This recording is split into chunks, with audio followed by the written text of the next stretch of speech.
Brent, how are you? Hey, Brent. Hey, Rich. What's up, brother? How are you? Good. Brent, with Jesse being used at defensive end, at least part of camp or most of camp, as James said, where does that leave you at middle linebacker? Who's behind Ellis, and what's your confidence level in the linebackers right now? Yeah, it's a good question. First of all, excited about Jesse having a dual role in our defense. Jesse's one of those guys like Micah, like Nick Tarburton, Cam Brown, those guys that are hybrid guys coming in, Brandon Smith to a degree, and have the ability to have traits to both positions. And so we're able to maximize what Jesse can do well, maximize his assets by playing him some on the edge. But as far as linebacker, Jesse's still training there. It's still a 1-2 punch with him and Ellis at the middle linebacker position. I am pleased with the development of Tyler Elsdon at this point. Tyler is a good young linebacker, works very hard at it, had a great spring, got better practice after practice. I expect him to have a good camp and be in position to help us if he needs to. We'll go to Tyler Donahue. Audrey Snyder, you're on deck. Hi, Brent. Hope you're doing well. Hey, Tyler. We just found out from James that you're likely going to be going without Adisa Isaac for most of the season, if not all of the season. What, in terms of contingency plans right now, are you excited about at defensive end? What are you positive about? Because clearly that's a negative. Yeah, obviously that's some information we've had for quite a while. So we've digested that and we've worked on a plan. And I think when you started, hearing reports of Jesse Luketa, that's part of it. But we're also very excited about Nick Tarburton. I'm a big Nick fan, and he's had some unfortunate circumstances with some injuries over the years that have kept everybody from knowing what we know about Nick. And he's not just a very good defensive end prospect. He's one of the best leaders in our unit. So looking for a big season out of Nick. Very excited about AK and the transition he's made. He's not just a talented guy, but he's an intelligent football player that has picked up our scheme and our system very well. And then the guy that I'm probably most excited about for camp that's just made great strides between the spring, especially this summer with Coach Galt and his staff, is Smith Vilbert.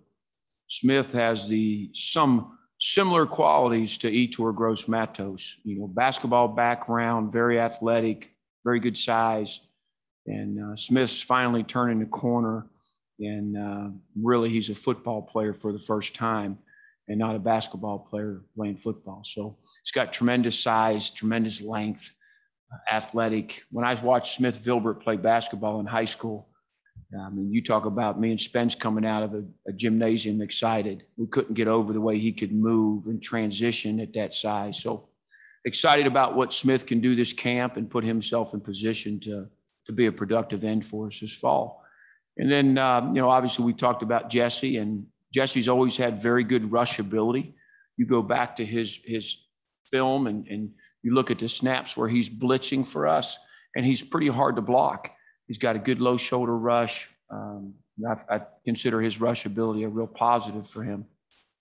And then I don't want to discount a young guy, Zariah Fisher, that we took as an inside linebacker, and he's made the transition to defensive end. Zariah is very athletic, has a great motor, and very eager. So I think we got a pretty good group. It has us excited. We just recently decided Amin Vanover, a guy that's got great size, a very physical player that we were comfortable moving inside. We've decided to move him out. He's a little bit of a swing guy in my mind. He's a guy like Kevin Givens that could play either or. And Amin plays reckless, physical. He's got to continue to soak at the position and learn it.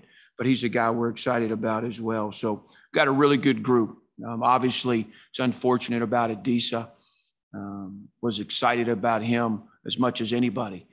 Tremendous athlete, tremendous young man, and I look forward to his return. So, but a good group. We've obviously, as I said, digested this, and that's part of the game. we've all been around it, and it was full steam ahead. And what's our plan? And let's continue to get the group better. We'll go to Audrey Snyder, followed by Mike Poorman. Hey, Brent, along the lines of some position changes, just wondering if anything changed from the spring. Is Keaton Ellis, do you expect them to go back and forth with corner and safety? And we didn't ask James about it. So is Marquise Wilson, is he still over on the offense right now? Yeah. So the first question about Keaton is primarily playing free safety right now.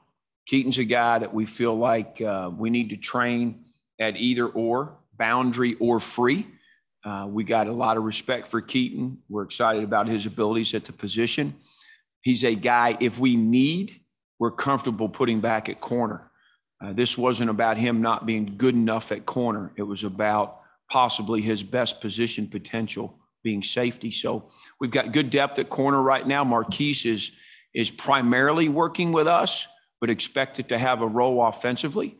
Marquise is a guy, obviously, as a freshman, makes a huge play in the Cotton Bowl, and a guy that we know is a talent and a little bit of a ball hawk. So we've got good depth there that should allow us to really train Keaton at safety to continue to do that.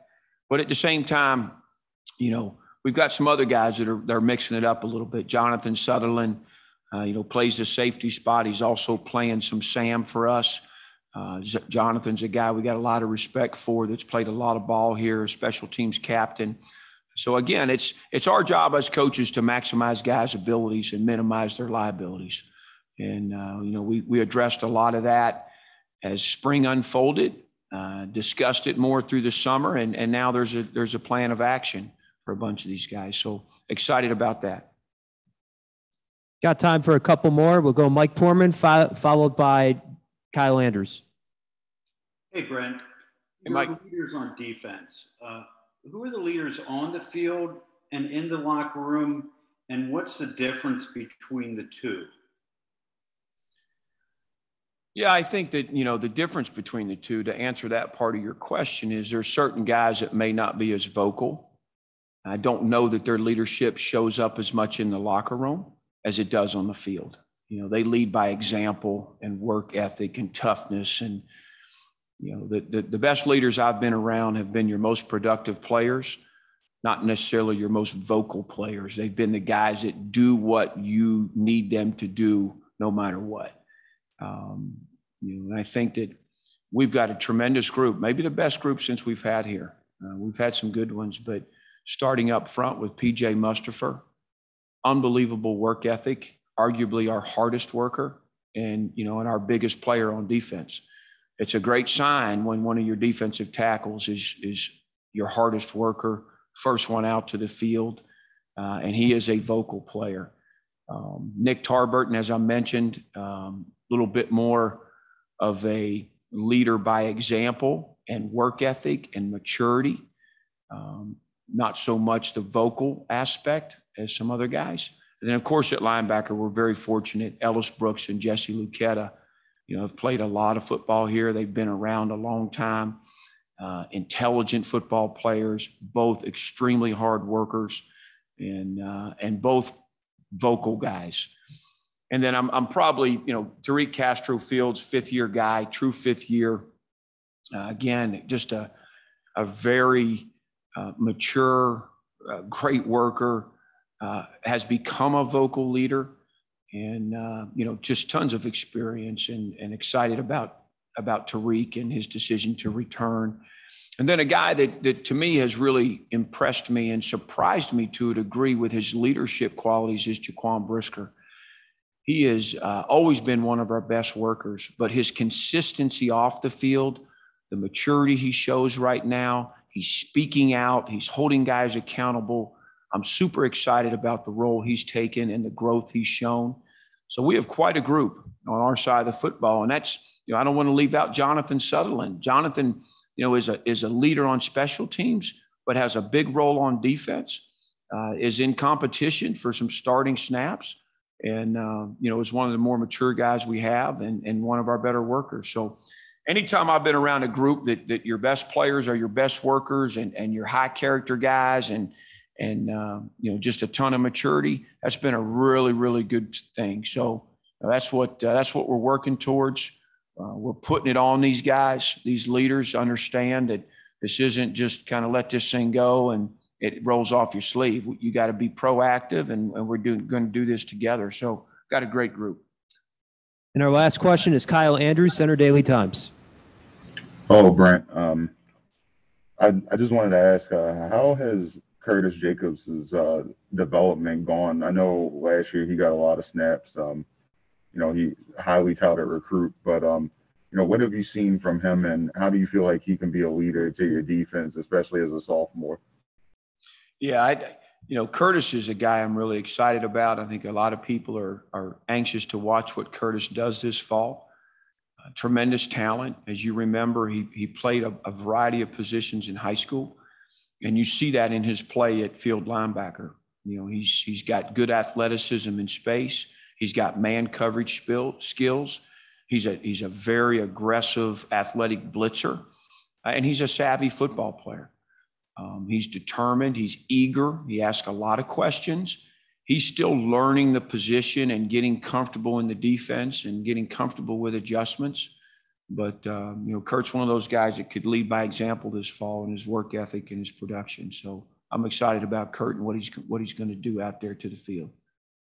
All right. Thank you very much, Coach. And we'll have Coach Yursich up next.